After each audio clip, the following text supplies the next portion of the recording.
मेरा नाम अनुभव है। आज मैं आपको एक सच्ची घटना पर आधारित कहानी सुनाने जा रहा हूँ। ये कहानी झारखंड के एक छोटे से गांव की बहुत पुरानी कहानी है। कभी कभी इंसान दुनिया की छोटी से छोटी चीज़ के लिए इतनी बड़ी गलती कर बैठता है कि वो उसे ज़िंदगी भर के लिए भारी पड़ जाती है। इसके बारे में उसने कभी सोचा भी नहीं होता। शायद इसीलिए दुनिया में हम ज़्यादातर परेशानियों का सामना करने लगे हैं, क्योंकि अपनी गलतियां ही हमारे आगे आ जाती हैं। ये कहानी भी कुछ ऐसी ही है, जिन्होंने अपनी इकलौती बहन से बहुत प्यार किया था। अपनी बहन से जान से ज़्यादा प्यार करने वाले 7 भाइयों ने अचानक एक दिन अपनी बहन को खाने में स्वाद आने के लिए अपनी ही बहन के साथ कुछ ऐसा दर्दनाक किया, जिसकी वजह से कोई भी सुनता है तो उसका शरीर कांप उठता है। ये कहानी बहुत ज़्यादा दर्दनाक कहानी है और सच्ची कहानी है। ये हादसा उन दिनों का है जब लोग बहुत पुरानी सोच वाले होते थे और पढ़े लिखे भी न होने की वजह से बेवकूफ़ थे और पुरानी बातों पर ज़्यादा ध्यान दिया करते थे। झारखंड का एक बहुत पुराना गांव था। इस गांव में सब लोग बहुत मोहब्बत और प्यार के साथ रहा करते थे। इस गांव में ही एक छोटा सा घर था जिसमें 7 भाई अपनी बहन के साथ रहते थे। जब ये लोग छोटे थे तो उनके माता पिता की मौत हो गई थी। माता पिता के मरने के बाद सारे भाई अपनी अपनी जिम्मेदारी संभालने में लग गए थे। उस दौर में लड़कियों को घर से बाहर नहीं निकलने दिया जाता था और लड़कों को शिकार करना आता था। लड़कियों को तो शिक्षा तक नहीं दी जाती थी। लड़कियों का काम इतना ही होता था कि वो घर में रहें और घर के कामकाज संभालें, साफ सफाई करें, खाना बनाएं, कपड़े बर्तन धोएं। और मर्दों का काम होता था कि वो शिकार पर जाएं या फिर खेतों में खेती बाड़ी करें। ये लड़की 7 भाइयों की सबसे छोटी बहन थी। इन 7 भाइयों ने उसे बहुत प्यार से पाला था। माता पिता के मरने के बाद उन्होंने माँ और पिता दोनों का प्यार अपनी बहन को दिया था। वो लड़की बहुत प्यारी और खूबसूरत थी। जो भी उसे देखता था देखता ही रह जाता था। उस पर से उनकी नज़र ही नहीं हटती थी। उसकी खूबसूरती और मासूमियत सारे गांव में फेमस थी।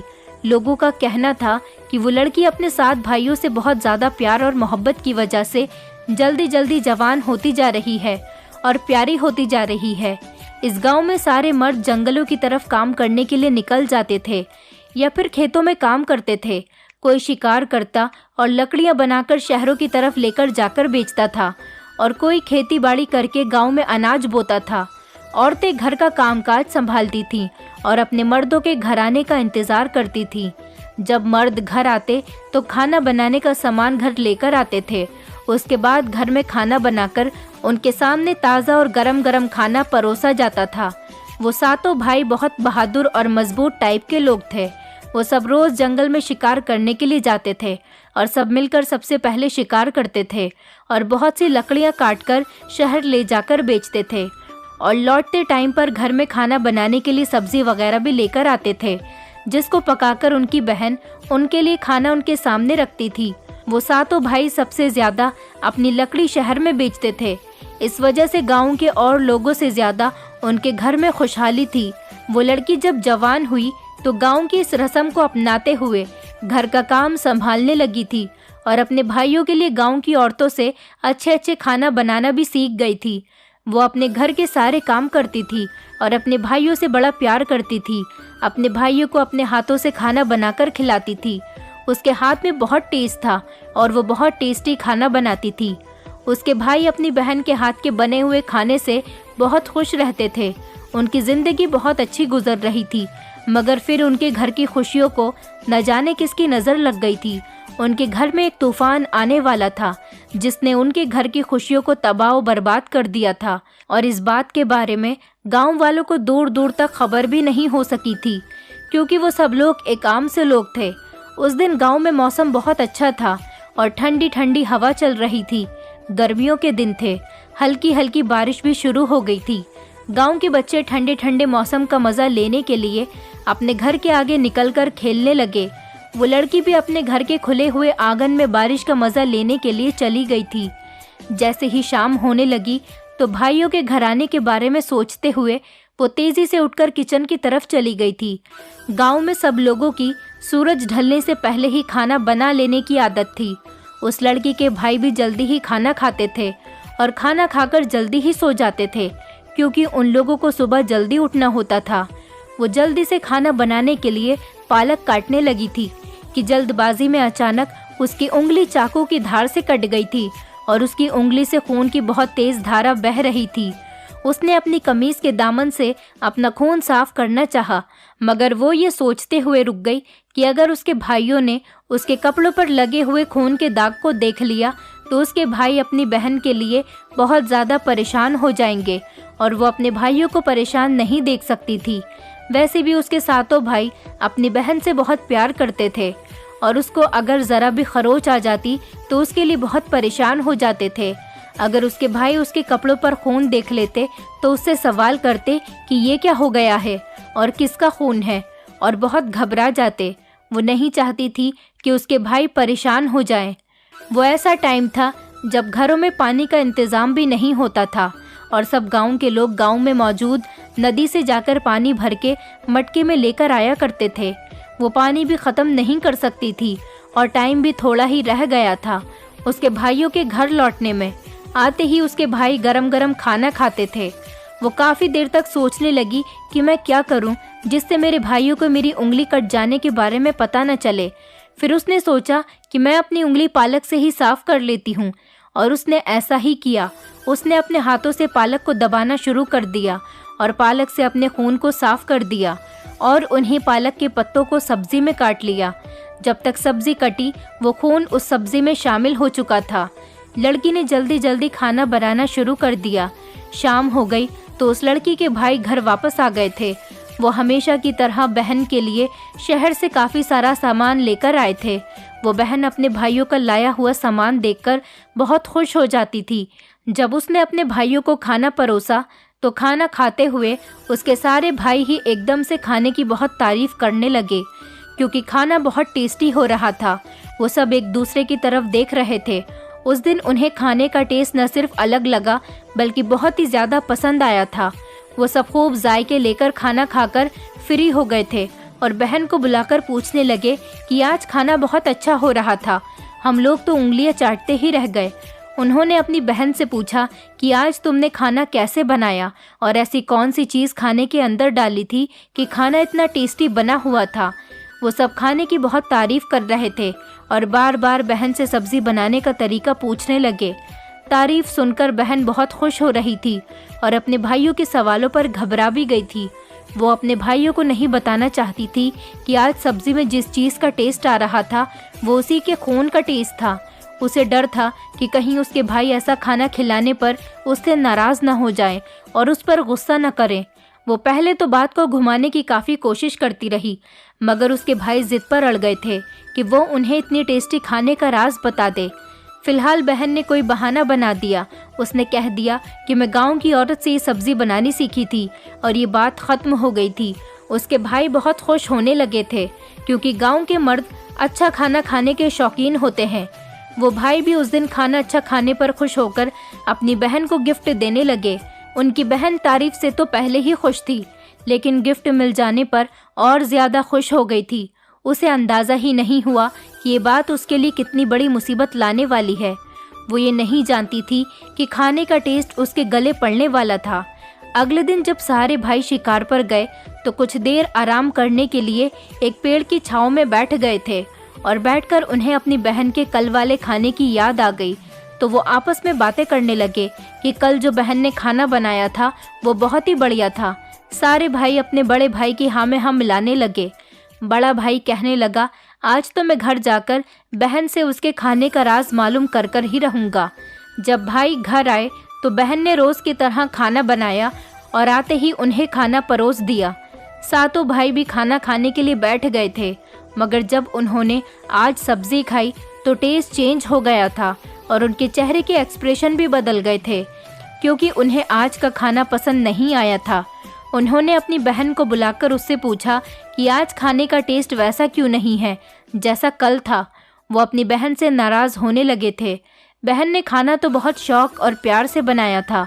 उन्हें अपनी बहन के हाथ के बने हुए खाने में वैसा ही टेस्ट चाहिए था जैसा उन्होंने पालक वाली सब्जी में खाया था। वो लड़की अपने भाइयों की बात सुनकर बहुत परेशान हो गई थी। वो अब अपने भाइयों को क्या बताती कि कल जो उसने खाना बनाया था उसमें उसका खून शामिल था। उसके भाइयों ने बहुत पूछा, लेकिन उसने अपने भाइयों से कहा कि मैं कल को बहुत अच्छा खाना बनाऊंगी। अगले दिन भाई फिर से काम पर गए तो लड़की ने बहुत मेहनत और ध्यान से खाना बनाया और अपनी हर तरह से कोशिश करने के बाद खाने में अच्छा टेस्ट लाने की कोशिश की। उसके भाई जब घर आए तो उसने खाना अपने भाइयों के सामने रख दिया। उसने उम्मीद भरी नज़रों से अपने भाइयों की तरफ देखा। उसे पूरा यकीन था कि मैंने बड़ी मेहनत से खाना बनाया है तो मेरे भाइयों को ये खाना ज़रूर पसंद आएगा। मगर उस दिन भी उसके भाइयों ने खाना खाया और कहा कि आज का खाना भी अच्छा नहीं है, और अपनी बहन से पूछने लगे कि तुमने उस दिन सब्जी कैसे बनाई थी जो इतनी टेस्टी और जायकेदार थी। उन्होंने कहा कि हमें वही टेस्ट पसंद आया था और कहा कि अब जो खाना बना रही हो वो हमें पसंद नहीं आ रहा। वो लड़की अब सच में बहुत परेशान हो गई थी। उसके भाई तो पहले उसके हाथ का बना हुआ खाना खामोशी से खा लिया करते थे और कभी उन्होंने अपनी बहन के खाने में कोई कमी भी नहीं निकाली थी। मगर जब से उन्होंने इस लड़की के खून से बनी हुई सब्जी खाई थी तब से उनके मुंह को और किसी खाने का टेस्ट पसंद ही नहीं आ रहा था। भाइयों की ज़्यादा पूछने पर वो लड़की तंग आ गई थी और अचानक से कहने लगी कि मैंने उस दिन सब्जी में एक स्पेशल चीज़ डाली थी, अब हर रोज़ वही डाला करूँगी।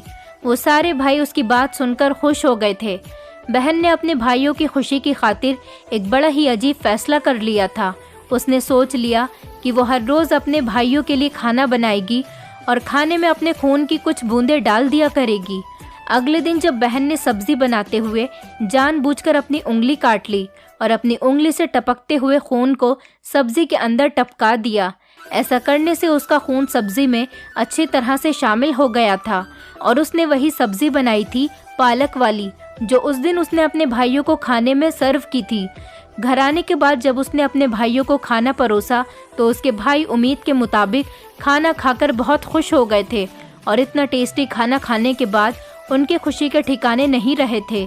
भाइयों ने अपनी बहन को खुश होकर फिर से गिफ्ट दिए थे और कहा कि रोज़ तुम ऐसा ही खाना बनाया करो, क्योंकि उन्हें खाने का यही टेस्ट पसंद था। वो बहन अपने भाइयों की खुशी की खातिर रोज़ खाने के अंदर अपनी उंगली काटकर उसमें अपना खून शामिल करने लगी थी। उन भाइयों में सबसे छोटा वाला भाई अपनी बहन की गिरती हुई सेहत को महसूस करते हुए परेशान हो गया था। उसने जब बहन से उसकी बिगड़ती हुई तबीयत के बारे में पूछा तो बहन ने बात को टाल दिया और कहने लगी, मुझे कुछ नहीं हुआ, और अपने भाई को सच नहीं बताया। वो अब परेशान सी रहने लगी थी और दिन ब दिन वो कमज़ोर होती चली जा रही थी, क्योंकि वो अपना खून वेस्ट कर रही थी और जल्दी ही वो बीमार होकर बिस्तर से लग गई थी। उसकी खूबसूरती में भी अब कमी आने लगी थी। वो जितनी खूबसूरत दिखा करती थी अब पहले के मुकाबले बहुत कमज़ोर और पतली सी होती जा रही थी। उसने अपना और खून वेस्ट ना करने के बारे में सोचते हुए अगले दिन खाने में अपना खून नहीं मिलाया था। उसके भाइयों ने फिर से खाने के टेस्ट को महसूस करके ठीक से खाना नहीं खाया और बहन से सवाल करने लगे। अब तो भाइयों ने इसकी वजह जानने के लिए अपनी बहन से बहुत ज़्यादा जिद करनी शुरू कर दी थी, जिससे वो लड़की परेशान हो गई थी। तब सबसे बड़े भाई ने कहा कि आज तुम हमें इसकी सच्चाई बताकर ही रहो कि तुम खाने में ऐसी क्या चीज़ डालती हो जिससे खाना टेस्टी हो जाता है। बड़े भाई ने कहा कि तुम्हें मेरी जान की कसम, अगर आज तुमने ये सच्चाई नहीं बताई तो तुम मेरा मरा हुआ मुंह देखोगी। ये बात सुनकर बहन घबराने लगी और अपने भाइयों को बताया कि पहली बार पालक काटते टाइम पर उसकी उंगली कट गई थी, जिसकी वजह से उसने खाने में खून मिला दिया था और वही खाना उसके भाइयों को पसंद आ गया था। भाइयों की खुशी की खातिर वो रोज़ अपना खून खाने में मिला दिया करती थी, मगर अब वो ज़्यादा ऐसा नहीं कर सकती थी, क्योंकि एक एक करके उसके हाथ की 10 उंगलियां जख्मी हो गईं और उसे खून की कमी होने लगी। वो सब भाई इस बात पर एकदम ही खामोश हो गए थे। सबसे छोटे भाई को अपनी बहन से बहुत ज़्यादा प्यार था। ये सुनकर वो घबरा गया और बहन से कहने लगा कि वो अब आगे से ऐसी कोई हरकत न करे और अपना ख्याल रखे, जबकि बाकी सारे भाई खामोश रहकर उसकी बातें सुन रहे थे। वो लड़की उस दिन के बाद से अपना ख्याल रखने लगी थी और खाने में खून शामिल नहीं करती थी, मगर उसके बनाए हुए खाने में अब उसके भाइयों को बिल्कुल भी टेस्ट नहीं आता था और उन्हें खाना भी पसंद नहीं आता था।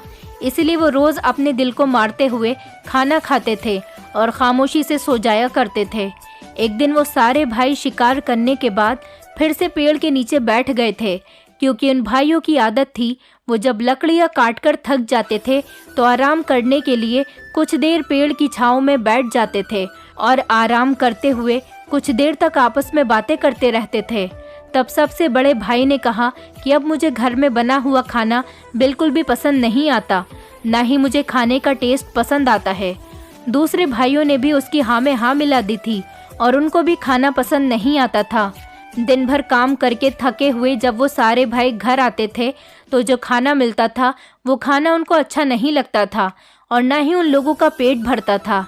वो सब भूखे ही सो जाया करते थे। सबसे छोटा वाला भाई खामोश रहता था। वो जानता था कि उसके बड़े भाइयों को छोटी बहन का खून अच्छा लग चुका है और वो अब उसके बिना नहीं रह पा रहे, मगर वो इस सब में कोई मदद नहीं कर सकता था। वो अपनी बहन को परेशानी और तकलीफ में भी नहीं देख सकता था और ना ही वो अपने भाइयों के खिलाफ जा सकता था, क्योंकि वो घर में सबसे छोटा था। इसलिए घर में ज़्यादातर बड़े भाइयों की बात चलती थी। वो सारे भाई शाम के टाइम पर एक दिन फिर से पेड़ की छांव में आराम करते हुए खाने की बातें कर रहे थे, जब उनमें से सबसे बड़े भाई ने एक बड़ी ही अजीब सी बात कही थी, जिसे सुनकर बाकी के सारे भाई बड़ी हैरानी से उसे देख रहे थे। वो भाई कहने लगा कि सोचने वाली बात है कि जब हमारी बहन का खून खाने में मिल जाने की वजह से खाने का टेस्ट इतना ज़्यादा बढ़ जाता है, तो सोचो कि हमारी बहन के शरीर का मांस कितना टेस्टी होगा। उसकी बात पर सारे भाई अपने बड़े भाई की इस गलत बात को टोकने के बजाय सारी बातें खामोशी से सुन रहे थे और अपने भाई की हाँ में हाँ मिलाने लगे थे। बाकी के भाइयों की खामोशी से ये साफ साफ जाहिर हो रहा था कि वो सब भी ऐसा ही सोच रहे थे। उनके दिमाग में उस टाइम सिर्फ अच्छे टेस्ट का भूत सवार हो चुका था। कुछ देर के बाद बड़ा भाई कहने लगा कि मेरा भी कितने दिनों से दिल कर रहा है। मैं सोच रहा हूँ कि हमारी बहन का खून इतना टेस्टी है तो हम अपनी बहन का मांस खा लेंगे तो कैसा लगेगा। उसके शरीर का मांस भी उसके खून की तरह ही टेस्टी होगा। वो सारे भाई इस बात को ठान चुके थे कि उन्हें अपनी बहन के शरीर का मांस खाना है। तभी सबसे छोटा वाला भाई ये बातें सुनकर बुरी तरह से घबरा गया था। उसके भाइयों को अपनी बहन का मांस खाने की लत लगी कि वो अब अपने इस फैसले से बिल्कुल भी पीछे नहीं हटने वाले थे। उस दिन सब भाइयों ने फैसला किया कि वो अपनी बहन का मांस ज़रूर खाएंगे। वो जब घर वापस गए तो इतने दिन बाद पहली बार वो बेफिक्र और खुश नज़र आ रहे थे।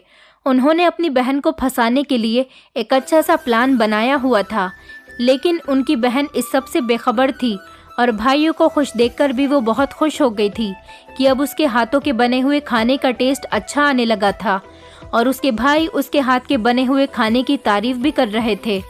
उस रात उन सब भाइयों को खुशी की वजह से नींद भी नहीं आ रही थी। वो रात को बहन से छुपकर प्लानिंग बना रहे थे कि किस तरह से अपनी बहन को मारकर उसका मांस खा सके। वो ये सब अपने घर में नहीं कर सकते थे, क्योंकि गांव के लोग उन्हें ऐसा काम कभी नहीं करने देते। ये गांव एक ऐसा गांव था जहां पर सारे लोग आपस में एक परिवार की तरह रहा करते थे। इस गांव के लोग एक दूसरे से लड़ाई झगड़ा नहीं करते थे। आखिरकार इन भाइयों ने एक ऐसा प्लान बना लिया था जिससे गांव वालों को कानो कान भी खबर नहीं होती और वो लोग अपनी खुशी भी पूरी कर लेते। अगले दिन भाइयों के काम पर जाने से पहले उन्होंने अपनी बहन को बुलाया और उससे कहा कि तुम अब जवान हो गई हो, हमें तुम्हारी शादी की फिक्र रहती है, इसीलिए हमने सोचा है कि हम तुम्हारी शादी कर दें। हमने तुम्हारी शादी के लिए एक बहुत अच्छा लड़का भी ढूंढ लिया है जो बहुत खूबसूरत और मेहनती लड़का है। शादी के बारे में सुनकर बहन बहुत खुश हो गई थी। वो अपने भाइयों पर पहले से भी बहुत भरोसा करती थी, लेकिन उसे ये नहीं पता था कि उसके भाई उसके भरोसे को बड़ी अच्छी तरह से तोड़ रहे थे। उसके भाई ने बताया कि हम लोग जाकर उस लड़के का घर परिवार देखकर आए हैं, अब तुम भी अच्छी तरह से तैयार हो जाओ। वो लड़का दूसरे गांव में रहता है, हम तुम्हें वहां ले जाकर उस लड़के का घर और लड़के से मिलवाना चाहते हैं। वो लड़की ये बातें सुनकर जल्दी से तैयार होने के लिए चली गई और सारे भाई भी बहुत खुश हो रहे थे, लेकिन सबसे छोटा वाला भाई बहुत उदास बैठा हुआ था। वो अपने बड़े भाइयों की इस प्लानिंग में शामिल नहीं होना चाहता था। वो अपनी बहन को बचाना चाहता था, मगर वो कुछ भी नहीं कर सकता था। 6 भाई एक तरफ थे और वो अकेला था और कमज़ोर था, जबकि उसके सारे बड़े 6 भाई बहुत ताकतवर थे। वो अपने भाइयों का मुकाबला भी नहीं कर सकता था। उसके बड़े भाई ने अपने छोटे भाइयों को काम सौंपा तो सबसे छोटा वाला भाई अपनी मासूम सी बहन को देखने लगा। वो जानता था कि उसकी बहन अपने भाइयों से बहुत प्यार करती है, मगर उसके बड़े भाई जालिम इंसान हैं जो सिर्फ अपनी ज़बान के टेस्ट के लिए अपनी मासूम बहन को मारने के बारे में सोच चुके थे। वो सब भाई शिकार के लिए घर से निकल गए थे, लेकिन बड़ा वाला भाई काम पर जाने के बजाय अपनी बहन को साथ लेकर जाने वाला था। बाकी के भाई भी काम पर नहीं गए थे, बल्कि बहन के सामने दिखावा करने के लिए अपने भाई के कहने पर घर से निकले थे और वहाँ एक जंगल में लकड़ियों का गट्ठर बनाकर पेड़ के साथ बांध रहे थे। उनका इरादा था कि वो इस जगह पर पेड़ और लकड़ियों के साथ अपनी बहन को रस्सी से बांध देंगे और तीर का निशाना लगाकर अपनी बहन को मार देंगे। वो अपनी प्लानिंग पर पूरी तरह से ध्यान दे रहे थे। बड़ा वाला भाई बहन को लेकर जंगल की तरफ जाने लगा था।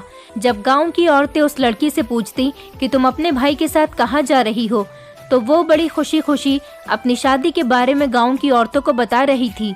वो बेचारी क्या जानती थी कि उसके साथ क्या होने वाला है, जिस पर गांव की औरतों ने उसे बहुत आशीर्वाद दिया था और लंबी उम्र होने की बहुत सारी दुआएं भी दी थी। वो लड़की अपने भाई के कहने पर तैयार होकर आई थी। उसने अपनी माँ की शादी का लाल रंग का लहंगा पहना हुआ था, क्योंकि उसे ये भी पता था कि अगर लड़के वालों को वो पसंद आ गई तो फौरन ही उसकी शादी भी कर दी जाएगी, और अच्छे से तैयार हो गई थी। वो दुल्हन बनकर और लाल रंग का लहंगा पहनकर और भी ज़्यादा खूबसूरत लग रही थी। मगर इन जालिम भाइयों को तब भी अपनी बहन पर रहम नहीं आया और बड़ा वाला भाई अपनी बहन को लेकर जंगल की तरफ लेकर चला गया था। उसके सातों भाई उस लड़की को जंगल में मिल गए थे। बड़ा वाला भाई अपनी बहन के साथ आया था, जबकि सारे छोटे भाई पहले से ही जंगल में मौजूद लकड़ी का गट्ठर बना रहे थे। जंगल बहुत दूर था, इसलिए बहन चलते चलते बहुत थक गई थी और अपने भाई से पूछने लगी थी कि बड़े भैया, लड़के वालों का घर आखिर कितनी दूर है? आखिर हम लोग कब वहाँ पहुँचेंगे? बड़े भाई ने अपनी छोटी बहन से कहा, बस थोड़ा सा सब्र करो, हम लोग वहाँ पहुँचने ही वाले हैं। बड़ा वाला भाई अपनी बहन को लेकर जंगल के अंदर पहुँच चुका था। जहाँ पर उन्होंने पेड़ के पास रस्सी का इंतजाम भी कर लिया था और गट्ठर भी बना लिया था। भाई ने अपनी बहन को बताया कि देखो, ये रहा तुम्हारा ससुराल। वो लड़की कहने लगी, लेकिन भैया, इस जंगल में तो मुझे कुछ भी नजर नहीं आ रहा। उस भाई ने हाथ से दूर की तरफ इशारा करते हुए बताया कि देखो, उस पहाड़ी पर बना हुआ है उस लड़के का घर जहाँ पर तुम्हारी शादी होने वाली है। वो भाई अपनी बहन को बहाने से पेड़ के करीब ले गया। जैसे ही वो बहन पेड़ के पास तक पहुंची तो वहां पर उसे उसके बाकी के 6 भाई भी नजर आ गए थे, जिन्हें देखकर वो काफी हैरान हुई थी और उसकी समझ नहीं आया था कि उसके ये सारे भाई यहाँ पर क्या कर रहे थे, क्योंकि उसका बड़ा वाला भाई तो उसे लड़के वालों के घर लेकर जा रहा था और ये सारे भाई पहले से ही शिकार करने के लिए घर से निकल चुके थे। जल्दी से बड़े वाले भाई ने अपने भाइयों को इशारा देकर बहन को पेड़ से बांधने का इशारा दिया। छोटे भाइयों ने बड़े भाई का हुक्म मिलते ही अपनी बहन को पकड़कर एक लकड़ी के गट्ठर के साथ पेड़ से बांधना शुरू कर दिया। सबसे छोटा वाला भाई ये सब देखकर बड़ा परेशान हो रहा था। उसका अपनी बहन को परेशानी में देखते हुए दिल दुख रहा था। वो ये नहीं चाहता था कि उसकी बहन मर जाए। वो सिर्फ अपने भाइयों की वजह से खामोश खड़ा हुआ था। बहन भी अपने भाइयों का ऐसा रूप देखकर बहुत डर गई थी। वो अपने भाइयों से कह रही थी कि भैया, आप लोग मुझे रस्सी से क्यों बांध रहे हो? आप लोग मेरे साथ ऐसा क्यों कर रहे हो? वो बेचारी कमज़ोर लड़की अपने भाइयों का सामना कैसे कर सकती थी? बहन को बांधते ही सबसे बड़े वाले भाई ने सबसे पहले अपने तीर का निशाना अपनी बहन की तरफ लगाने लगा, तो बहन अपने भाई को देखकर बहुत रोने लगी और कहने लगी, आप कैसे बड़े भाई हो जो अपनी बहन को मार रहे हो? आखिर इस सब में मेरा क्या कसूर है? मगर उस भाई ने अपने बहन की बात नहीं सुनी। बहन जोर जोर से रोती रही और मन ही मन में भगवान से प्रार्थना करती रही कि हे भगवान, मुझे बचा लो, क्योंकि वो हमेशा भगवान की पूजा पाठ में लगी रहती थी। इसीलिए बार बार यही कहे जा रही थी कि हे भगवान, मुझे बचा लो, भगवान मुझे बचा लो, मुझे इस तीर के निशाने से बचा लो। बड़े भाई ने जब बहन की कोई बात नहीं सुनी और निशाना लगाते हुए अपनी बहन की तरफ तीर छोड़ दिया, लेकिन तभी कुछ ऐसा हुआ जिसे देखकर सारे भाई हैरान रह गए थे, क्योंकि इस भाई का निशाना कभी चूका ही नहीं था। ये भाई जो शिकारी था और निशाना लगाने में माहिर था और भागते हुए जानवरों का पहला निशाने में ही शिकार कर लिया करता था, मगर यहाँ सामने बंधी हुई बहन को उसने तीर मारा तो उसका निशाना चूक गया था और तीर बहन को लगने के बजाय साइड से गुजर गया था। भाई अपना निशाना चूकने पर हैरान हो गया था, जबकि छोटा भाई दिल ही दिल में ये चाहत कर रहा था कि हे भगवान, मेरी बहन की जान बच जाए।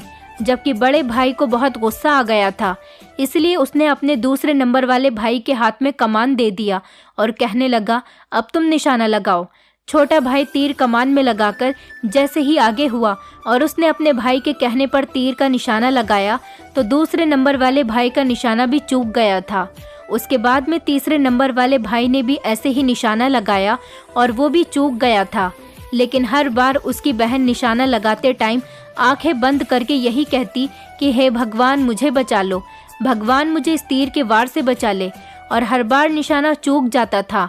ये देखकर सब हैरान रह गए थे कि सारे ही भाई शिकारी थे, तो फिर इनका तीर निशाने पर क्यों नहीं लग पा रहा था। बड़े भाई ने कहा कि शायद ऐसा इसीलिए हो रहा है कि हम लोग काफ़ी थक चुके हैं, इसलिए हमारा निशाना सही नहीं लग पा रहा। तीसरे के बाद चौथे भाई का नंबर आया, फिर चौथे के बाद पांचवे का नंबर और फिर छठे का नंबर आया, तो उन सब से ही निशाना नहीं लग सका था। वो लड़की रोते हुए कहने लगी, मेरे भैया, मुझे मत मारो, मैं आप सब लोगों से बहुत प्यार करती हूँ। अगर तुम चाहते हो तो मैं रोज़ अपना खून खाने में मिलाकर खाना बनाने के लिए तैयार हूँ, मगर मुझे मत मारो। मगर वो भाई तो अपनी बहन के मांस के भूखे बने हुए थे, उनके दिल पत्थर के बन गए थे।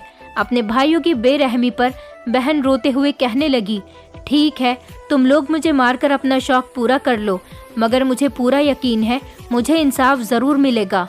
उन भाइयों ने अपनी बहन की बातों को इग्नोर कर दिया और उसे मारने की भरपूर कोशिश करने लगे, मगर जब उसके बाद सारे भाइयों ने अपनी बहन को मारने की कोशिश कर ली और तीर नहीं लग सका, सबके निशाने चूकते रहे थे, तो अब नंबर आया सबसे छोटे और सातवें नंबर वाले भाई का। सबसे बड़े वाले भाई ने सबसे छोटे वाले भाई को बुलाकर कहा कि अब तुम निशाना लगाओ। सातवें नंबर वाले भाई ने निशाना लगाने से इनकार कर दिया, लेकिन बड़े भाई ने छोटे भाई से कहा कि निशाना तो तुम्हें लगाना ही होगा। अगर तुमने निशाना नहीं लगाया और तुम्हारा निशाना चूक गया तो हम तुम्हें ये तीर मार देंगे और तुम्हारे टुकड़े टुकड़े कर देंगे। वो सब बड़े भाई ये बात अच्छी तरह से जानते थे कि उनका छोटा भाई अपनी बहन से बहुत प्यार करता है और उसे अपनी बहन बहुत प्यारी है, और बहन भी अपने भाई से बहुत प्यार करती है। उसका बस चलता तो वो अपने भाई को बचाने के लिए खुद अपनी जान दे देती। छोटा भाई अपने बड़े भाई की ये बात सुनकर बुरी तरह से घबरा गया था। उसे अपनी जान भी प्यारी थी और वो अपनी बहन की जान भी बचाना चाहता था। वो इस सिचुएशन में बुरी तरह से फंस चुका था और कांपते हुए हाथों से उसने तीर का निशाना अपनी बहन की तरफ कर दिया। उसे डर था कि कहीं तीर का निशाना बहन को ना लग जाए, जबकि बहन अपने प्यारे भाई को बचाने के लिए अपने दिल में प्रार्थना कर रही थी कि हे भगवान, मैं नहीं चाहती कि मेरा भाई इस दुनिया से चला जाए, जबकि मैं अपने भाई की खातिर अपनी जान देने के लिए तैयार हूँ। हे भगवान, मेरे भाई का निशाना मुझ पर लग जाए और मैं मौत के घाट उतर सकूं। वो बार बार यही कह रही थी, हे भगवान, ये तीर मुझे लग जाए, भगवान ये तीर मुझे लग जाए, ताकि उसका भाई बड़े भाइयों के हाथों न मर सके। अपने भाई को बचाने के लिए वो अपने आप को तीर मारने की प्रार्थना भगवान से बार बार कर रही थी। छोटे भाई के हाथ बुरी तरह से कांप रहे थे। बड़े भाई ने उसे तीर मारने के लिए कहा तो उसने डरते डरते तीर हवा में छोड़ दिया था, लेकिन वो तीर हवा में नहीं गया था, बल्कि सीधा बहन के सीने में जाकर लग गया था, जिससे उसकी बहन मर गई। उस मासूम लड़की के इस तरह से मर जाने पर उसके भाई के सर पर आसमान टूट पड़ा था। बहन के मर जाने के बाद 6 के 6 भाई जोर जोर से हंस रहे थे और बहुत खुश हो रहे थे कि अब उन्हें अपनी बहन का टेस्टी मांस खाने के लिए मिलेगा। उन भाइयों ने अपनी जिस बहन को बचपन से ही अपने हाथों में पाला था, प्यार दिया था, आज वो उसी बहन के शरीर के टुकड़े करके उसको पकाकर खाने वाले थे, और इस सब में वो अपनी बहन के प्यार को भूल चुके थे और उन्होंने अपनी ही बहन को मार डाला था। छोटा भाई अपनी बहन की मौत पर बहुत दुखी था और रो रहा था, जबकि बड़े भाइयों को अपनी बहन के मरने का बिल्कुल भी अफसोस नहीं था। उन भाइयों ने जल्दी से अपनी मरी हुई बहन की लाश को उतारा और उसके शरीर के छोटे छोटे टुकड़े करना शुरू कर दिया। छोटा भाई बहुत गमज़दा हो गया था और एक तरफ खड़े होकर ये सब कुछ देख रहा था। उसे बड़े भाई ने कहा था कि जाओ कुछ लकड़ियाँ उठाकर ले आओ और पानी भी लेकर आना। उसने पानी के साथ साथ मछलियाँ और केकड़े भी पकड़ लिए। वो लकड़ियाँ इकट्ठी करके जब वापस पहुँचा तो बाकी भाइयों ने आग जलाकर अपनी बहन का मांस पकाना शुरू कर दिया और पक जाने के बाद खूब मज़े लेकर खाने के लिए तैयार हो गए थे। उन्होंने ज़मीन पर केले के पत्ते बिछाए और खाने को पत्तों में सर्व किया। छोटा भाई ये खाना खाने के लिए बिल्कुल भी तैयार नहीं था। उसने अपने लिए मछली बनाई थी। जिस जगह पर वो बैठना चाहता था उस जगह पर उसने जल्दी से एक गड्ढा किया और उस गड्ढे के ऊपर बैठ गया था। वो अपनी मरी हुई बहन का मांस नहीं खाना चाहता था। उसे अपनी बहन की मौत का बहुत दुख हो रहा था और उसे अपने भाइयों पर भी बहुत अफसोस था कि न जाने ये कैसे भाई थे जो अपनी ही बहन को मारकर उसका मांस बड़े मज़े के साथ खा रहे थे। बड़े भाई ने जब छोटे भाई को देखा कि वो मछली और केकड़े बनाकर खा रहा है तो उसने ज़बरदस्ती अपने छोटे भाई को बहन का मांस खाने के लिए मजबूर कर दिया। छोटे भाई ने बड़े भाई से बहन का मांस ले तो लिया था लेकिन उसको खाया नहीं था। उसने चुपके से जो गड्ढा किया था उसके अंदर अपनी बहन के मांस के बने हुए खाने को डाल दिया और ऊपर से मिट्टी बिछाकर उस पर बैठ गया। सारे बड़े भाइयों ने जब खाना खा लिया तो वो बड़े खुश हो रहे थे और कहने लगे कि हमने आज तक ऐसा खाना कभी नहीं खाया था। बड़े भाई ने छोटे भाई से कहा कि उनकी बहन का सर और शरीर की हड्डियों के कुछ टुकड़े बाकी बच गए हैं, उन्हें उठाकर दूर किसी जगह में गड्ढा करके दबा देते हैं। छोटे भाई ने बिल्कुल वैसा ही किया और एक जगह पर गड्ढा खोदकर उसने अपनी बहन के शरीर के टुकड़ों को दबा दिया। वो सारे भाई अपना पेट भरकर घर की तरफ वापस चले गए थे। किसी को भी कोई दुख नहीं हुआ था, लेकिन सातवां भाई अपनी बहन की मौत पर बहुत ज़्यादा अफसोस में आ गया था। इस हादसे को लगभग 8 साल गुजर गए थे। जिस जगह पर उस भाई ने अपनी बहन के शरीर के टुकड़े और सर दबाया था वहाँ पर एक बहुत बड़ा पेड़ उग गया था। वो पेड़ ऐसा अनोखा पेड़ था कि उसके आसपास के लोगों में ये बात फेमस हो गई थी कि अगर कोई भी इस पेड़ के पास जाता था उसे डर लगने लगता था, क्योंकि इस पेड़ पर लोगों को मांस लटकता हुआ नजर आता था और अगर कोई इस पेड़ की डाल को तोड़ने की कोशिश करता तो उसमें से खून बहने लगता था। ऐसा लगता था जैसे वो पेड़ एक जिंदा वजूद है जो बहुत तकलीफ में है। इसके बाद लोगों ने उस रास्ते पर जाना ही छोड़ दिया था। मगर एक दिन एक संत उस पेड़ की छांव के नीचे बैठ गया था और वहाँ पर बैठकर आराम कर रहा था। उसने जब वो अजीब पेड़ देखा तो वो भी चौंक गया। वो पेड़ बहुत अलग सा था और इस पर मांस के टुकड़े नजर आ रहे थे। वो संत बहुत उम्र का आदमी था।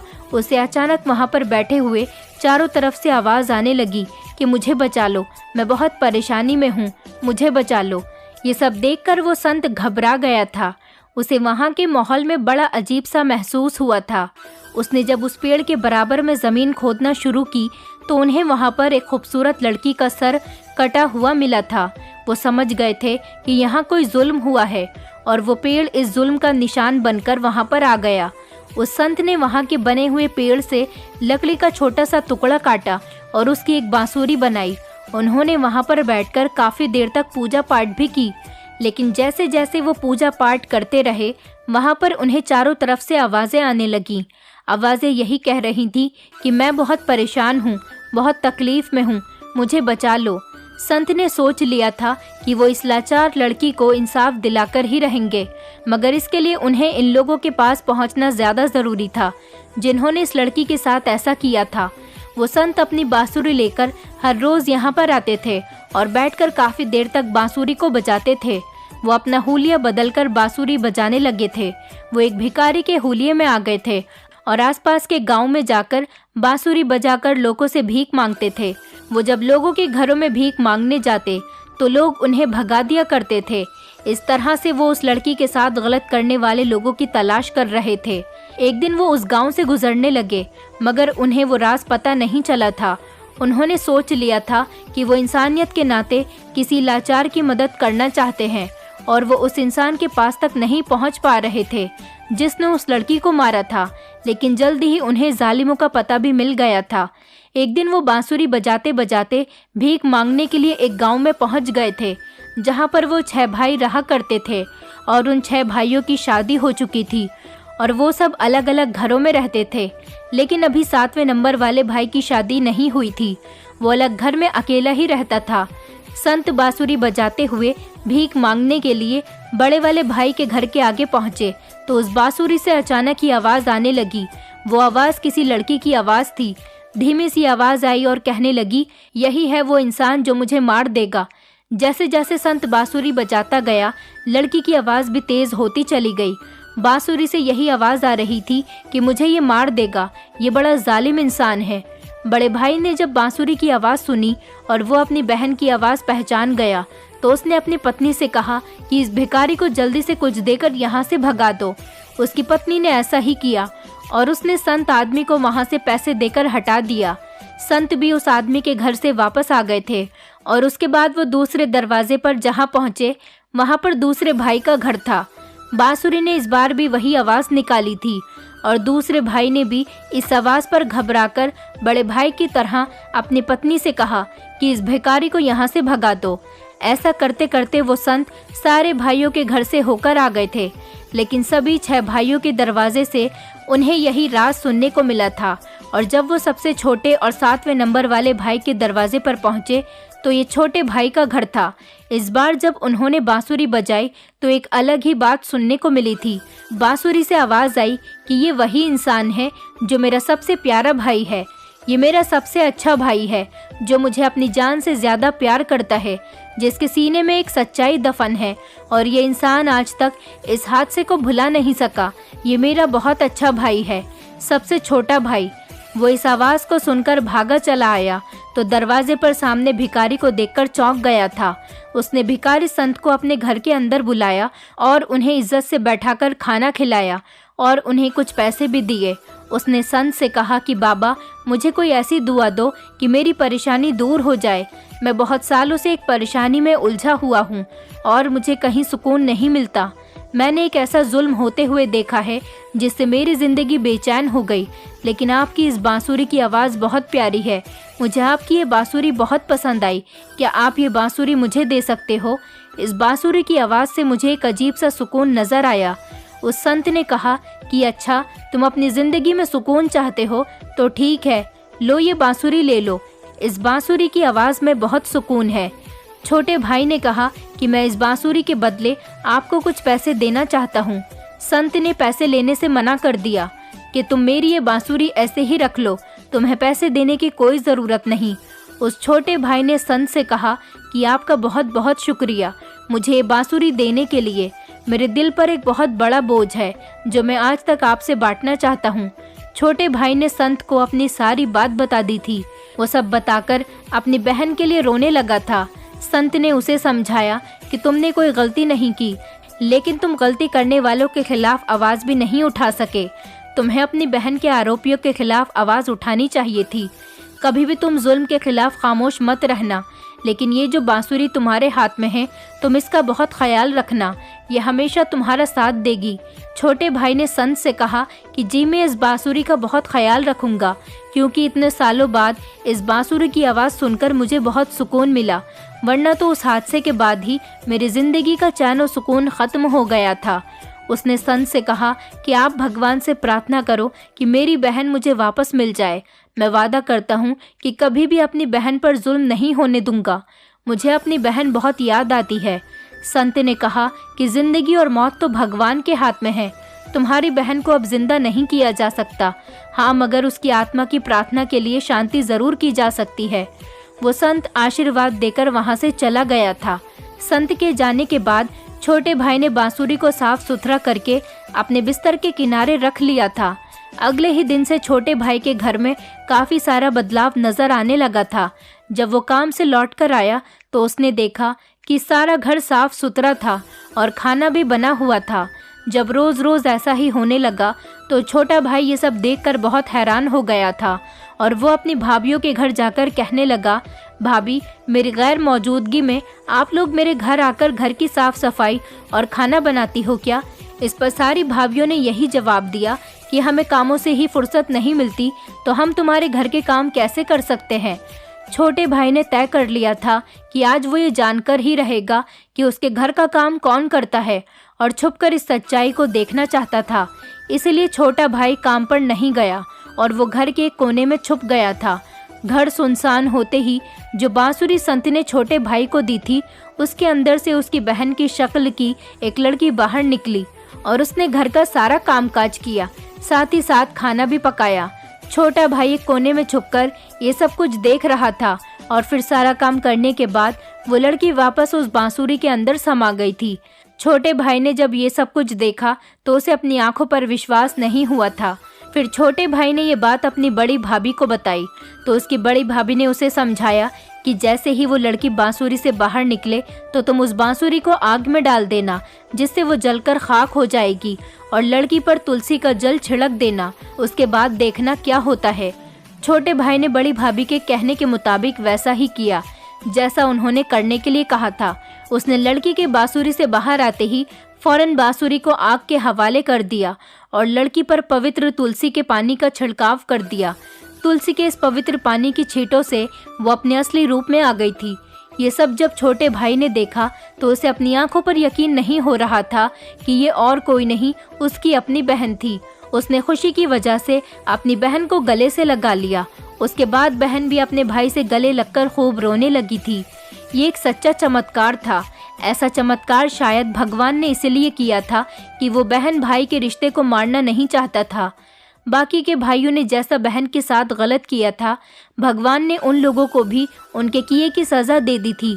उनके घर बर्बाद हो गए थे, उनके घरों में बुरी तरह से गरीबी छा गई थी और वो परेशान हो गए थे।